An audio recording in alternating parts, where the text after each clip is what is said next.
Cryptids. They're mysterious creatures sighted all over the world that can't be explained by mainstream science, and few cryptids are more famous and more feared than the legendary Mothman. Not only is a close encounter with the Mothman a terrifying experience in and of itself, according to some, the sight of the Mothman is actually a grim omen of even darker times to come. Join us, if you dare, in our terrifying exploration of the Mothman, a flying harbinger of doom. Like all good horror stories, this one begins in a graveyard. It's November 12th, 1966, and a group of gravediggers are working in Clendenin Cemetery near the quiet West Virginian town of Point Pleasant. At the time, the community had a population of fewer than 6,000 people, and the most notable event in the area was a battle between colonists and the Algonquin Native Americans around 200 years prior. After that, nothing much really happened in Point Pleasant, until now. Gravediggers don't scare easily. They're usually strong, hardy people who have no problem working in and around cemeteries in the dead of night. But what they were about to see would shake them to their very core. A huge shape suddenly appeared in the moonlight up above, and the men looked up in astonishment and fear. The creature soared above them, 7 feet from toe to tip, with an even wider wingspan. But this thing was no bird. In later interviews with journalists, the gravediggers would unanimously describe it as looking like a large, brown human being. This was the first Mothman sighting in West Virginia, but it would be far from the last. Something strange had moved into Point Pleasant. It's interesting that the first sighting of the Mothman occurred in a graveyard, as all Mothman appearances seem to be somehow related to death or destruction. The creature was next sighted 3 days later, on November 15th, in a zone used to store unused World War II munitions known as the TNT area. Because teenagers have always loved a little bit of danger, the TNT area was a very popular lover's lane, where young couples would drive out in their cars for a little alone time. Little did they know, they weren't alone at all. The two couples that came face to face with the Mothman were Roger and Linda Scarberry and Steve and Mary Mallette.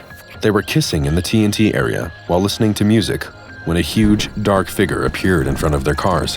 Both couples froze in terror. They could hardly believe what they were seeing. Just like in the graveyard, the creature was around 7 feet tall and loomed up in the air above the cars, cloaked in darkness.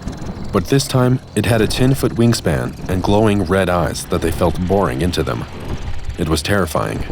The only thing keeping them safe was the fact that the creature seemed to be avoiding the bright light of their headlights. Shaking with fear, the couples pulled out of the TNT area and drove for their lives as the Mothman took flight behind them.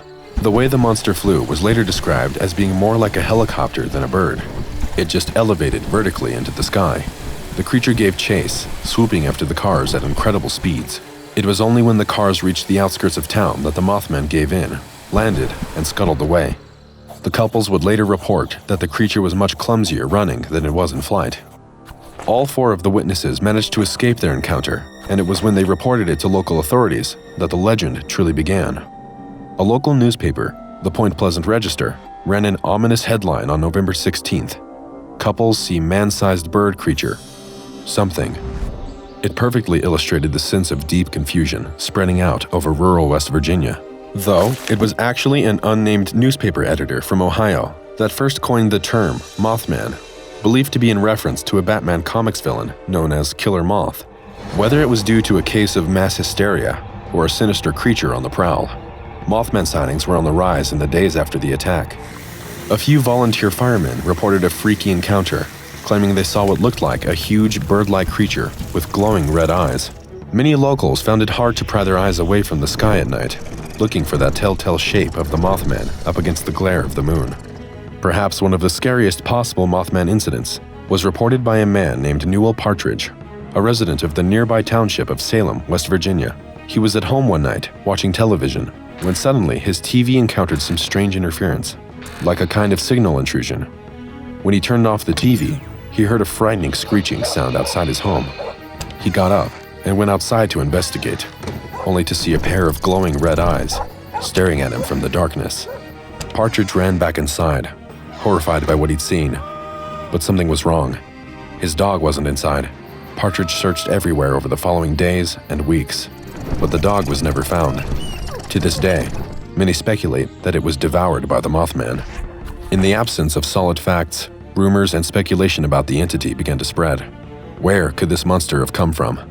One popular theory was that its lair was a local abandoned government laboratory, and that the Mothman was a result of twisted government science experiments gone wrong. Other theories held that the Mothman was a dark spirit, taking physical form in our reality to torment us, chasing its victims through the shadows and then disappearing back into the netherworld. All the sightings were a great source of interest for journalist, author, and paranormal investigator John Keel, who came to the area for an investigation he'd later describe in his book, The Mothman Prophecies. The book would later be adapted into a movie, but the true details of the case were far more disturbing than what was shown on the screen. Keel, a ufologist, connected the Mothman to a wider series of frightening extraterrestrial events, including a sinister figure known as Indrid Cold, heavily involved in the lore of American alien studies. The Mothman seemed like it was connected to everything. But the Mothman's most infamous association was yet to come. The local obsession with Mothman, including frequent sightings, carried through to 1967. But in December of that same year, they seemed to grind to a halt, just in time for a terrible local tragedy: the Silver Bridge collapse. The Silver Bridge carried U.S. Route 35 over the Ohio River and connected Point Pleasant to Gallipolis, Ohio, so it was naturally a high-traffic area. But on December 15th, during rush hour, the bridge collapsed. The accident killed 46 people through crushing and drowning, leaving 2 bodies completely unaccounted for. Many others were injured and traumatized by the event.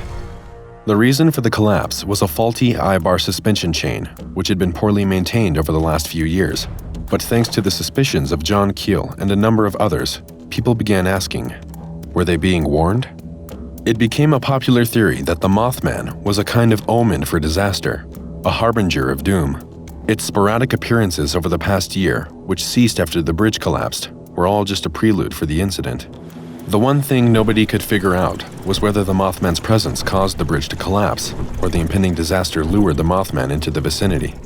It was this idea that transformed the Mothman from local story to national sensation, and the idea of this symbol of incoming horrors became a favorite of conspiracy theorists worldwide.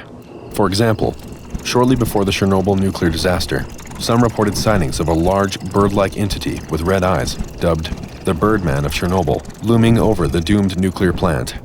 A Georgia newspaper claimed a Mothman sighting also predicted the 1999 Russian apartment bombings. Other reported sightings claim creatures eerily similar to the Mothman appeared around the times of other major national tragedies, such as the 9/11 attacks on the World Trade Center. Given the time between all these events, it's clear that the Mothman is an enduring cultural symbol for awful things heading down the tracks towards us, and nowhere has Mothman endured more powerfully than Point Pleasant itself. Ironically, the beast has gone from local nightmare to major moneymaker, being the main source of tourists for the town. Point Pleasant has cashed in on their local legend and hosts an annual Mothman festival, which attracts cryptozoology enthusiasts from all over the world. There's even a large metal Mothman statue in the center of town, like the kind erected for a local hero, and for the Point Pleasant Tourism Board, he certainly is. Now, only one important question remains. Is the Mothman real? The short answer is, we just don't know. But there are a number of theories and potential rational explanations for Mothman sightings. Professional skeptic Joe Nickel believes that the glowing red eyes of Mothman were actually the reflections of light off the eyes of a barn owl. Dr. Robert L. Smith, an associate professor of wildlife biology at West Virginia University, claimed that what people were actually seeing was a sandhill crane, a tall, red-eyed bird. Some believe that all the Mothman sightings were a series of hoaxes done for attention, and others suggest that the majority of the sightings came from panic and mass hysteria. The reality is that we'll never really know what happened in Point Pleasant, West Virginia in 1966 and 1967. The Mothman has neither been definitively proven or disproven, and all we have to go on are eyewitness accounts. Either way, the Mothman's sinister shadow looms large over the world of cryptozoology today. But if you happen to see some glowing red eyes lurking outside your home, perhaps avoid going over bridges for a couple weeks, just to be safe. Do you think the Mothman is real or a fraud? Are there any other creepy creatures you'd like us to cover? Let us know down in the comments.